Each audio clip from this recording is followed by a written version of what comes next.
Hey everyone, it's just Jumby here.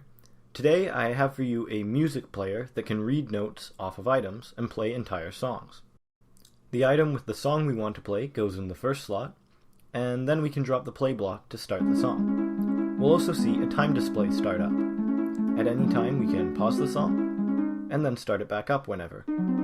We can change the display to a piano showing us the keys being played, and then we can change the instrument being used for the song's notes.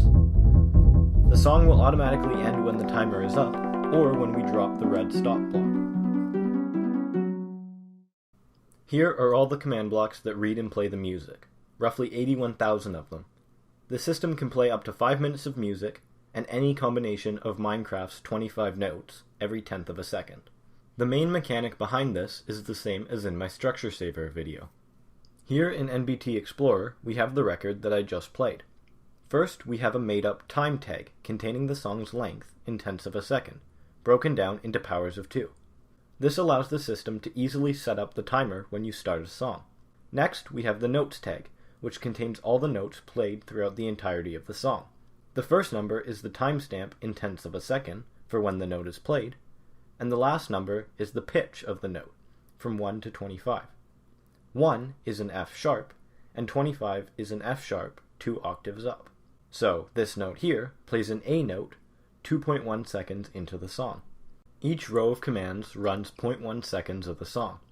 Each command will check if the record has a certain note at that specific time, and if so, we'll add a scoreboard tag to the player. An armor stand moves along the system, activating each row in turn. Every other tenth of a second, this bottom line of command blocks over here will run, using play sound to create the notes, and then removing all scoreboard tags.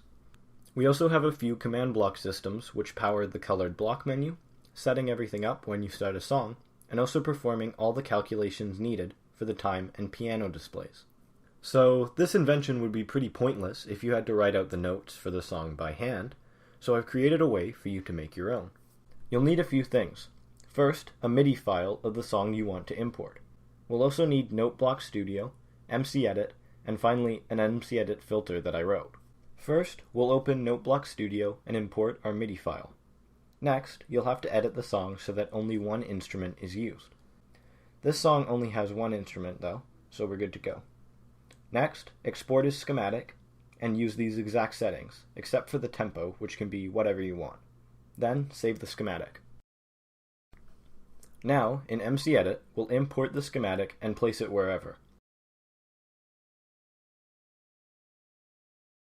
You can set the song name, as well as which record it will be stored on.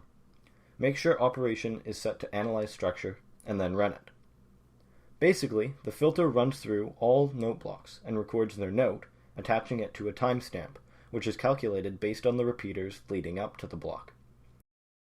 You can delete the original note block structure, then run the filter again on a single block with operation set to create command block, and then we're done. Back in Minecraft, we can get our disk from the give command, and then play our song.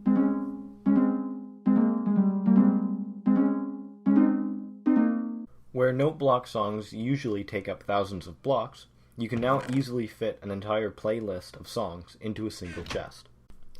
If you want to play around with this for yourself, there's a world download in the description, as well as a download for the filter. The map also contains a few pre-made songs for you to try out. Once again, I used another filter to create these command blocks, and you can find that in the description as well. But other than that, I will see you next time.